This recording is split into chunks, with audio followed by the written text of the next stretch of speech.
Are there other folks? Yes.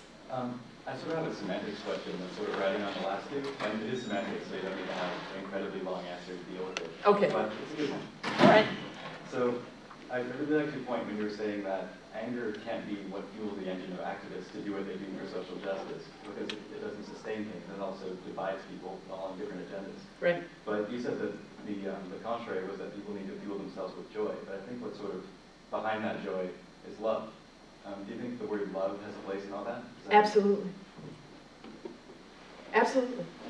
I mean, I don't think it needs to be a long answer. I think it's fundamentally important, and I think it's a gift.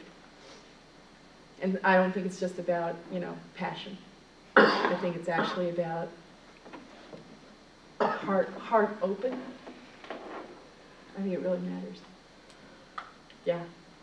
What can we as like people of the more radical or more divisive parts of the current movement do to unite ourselves? I mean,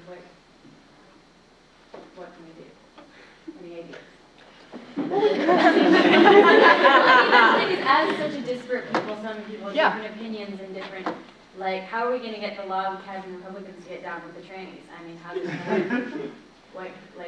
But what if the question wasn't log-cabin Republicans? What if the question was the United Farm Workers and how we're going to work with them?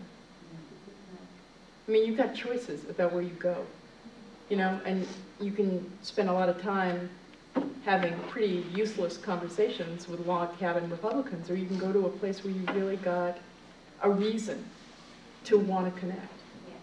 And I actually think that we don't spend enough time talking about what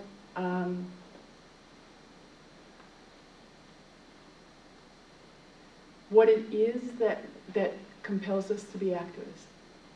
I think we often have no idea why other people are doing what they're doing, or it's very rhetorical. And, you know, I mean, and so whoever's a good spinmeister can come up with a great story, but I think we often don't know why each other's in the room. And if we spent more time actually asking each other why we did what we did, and what was hard in doing that, and what we loved about it, I think we'd build different relationships with each other. It's like if you ever do public speaking and you ask who's in the room before you start doing the talk, it'll usually change your talk, because you actually know something about the room, and they aren't just a glob of people that got there somehow.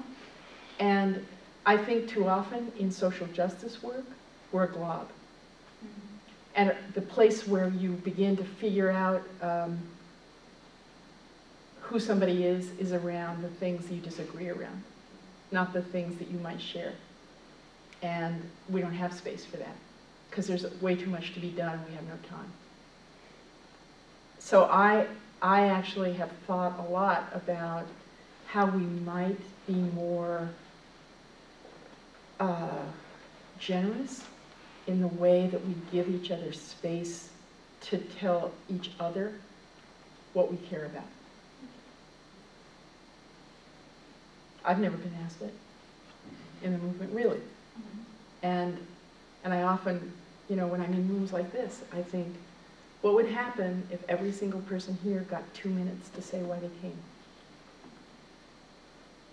You would know something really different about every single other person in this room. Absolutely. Other folks? Probably have time for one more. Anybody? Yes. So you work with the task force, and you did say that you're working with kind of the conservative gay movement, I consider it now.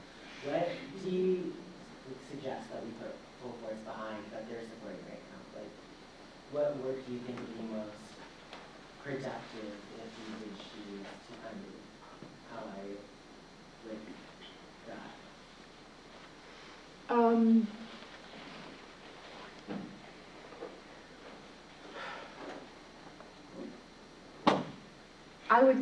What I would try and figure out in my and what I've thought about in my own head is what is it that I could proactively have an agenda around rather than reactively have to respond to? Because I think that that's often part of how we end up getting really burned out. So it's not just responding to the right, but it's responding to the task force or HRC or, you know, whatever the groups are in our own communities that we disagree with. Instead of, not just instead of, but if we ask the question, what is it that we would most want to affect? What is it that we think could really make a difference? And how is it that we want to queer it? Then I think we would have an agenda that was our agenda, and we were setting the terms for it. And we would probably then build very different relationships with allies and people we wanted to work with, because we were asking the question about where we wanted to go, rather than where we had to defend our back. Too much, I think, of organizing is defensive. And it just wears you out. You know, you feel like your own movement isn't safe, and there's no place else to go, and you're getting hit by the right, you're getting hit by privatization in the university, you know, you're just getting hit every time you turn around. And there is no place where you get to set the terms for what it is that you think is important. And I know from doing QEJ that that's been one of the most radical pieces of it, is that even though we started it kind of as a response to being so tired of what was never talked about in queer movements, what ended up happening is that we got to do work that we really wanted to do with a whole group of people that otherwise we would have never connected with. Because those people wouldn't have come to the task force. They wouldn't have come to the kind of events that were happening at a community center. They wouldn't have been welcome, and they would have felt like weirdos. And so by setting a completely different agenda, we also then got to build with community, with people that otherwise we would never have been able to find. And that, I think, really shifts the way you do the activism, so that you're not constantly feeling like all you can do is get up in the morning and try and fight it back as much as you possibly can. That's some of it, but it's not, you know, it just won't keep you in. It's exhausting. I was wondering if you could talk, well, two things actually. One, if you would plug Tidal Wave, and two, if you would say a couple words about kind of queer responses to violence and building safe queer communities, and building out and building the safe community, really, maybe would be a better way of looking at it. The paper that that Abby mentioned is called Tidal Wave, and it's on QEJ's website. And it's an 11-page paper on the impact of poverty and the recession on queer people. It's an analysis of class and race and gender and its impact in terms of a recession. And it's the first thing that I've seen like it that's really not an academic paper, but tries to gather the best of the work that's been done and frame the issue in a more radical way. And it's really a good paper, and it also is fabulous because I went to the White House about 3 weeks ago. Unbelievable! I can't say that. I can't believe I said that sentence, but I actually did. And in the group that I went with, I convinced them to use Tidal Wave as the framer of a queer agenda, and to give that to the White House as the way that we understood queer activism.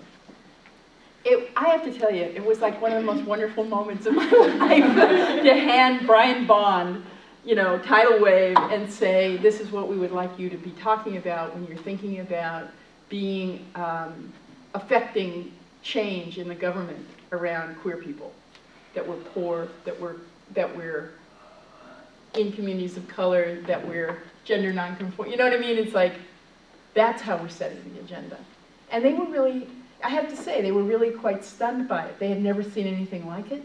They'd never heard, I mean, of course they'd never heard of QEJ, and they certainly weren't calling to invite QEJ to the White House too often. But it was one of those things that was really thrilling to do, because you then really set the terms differently.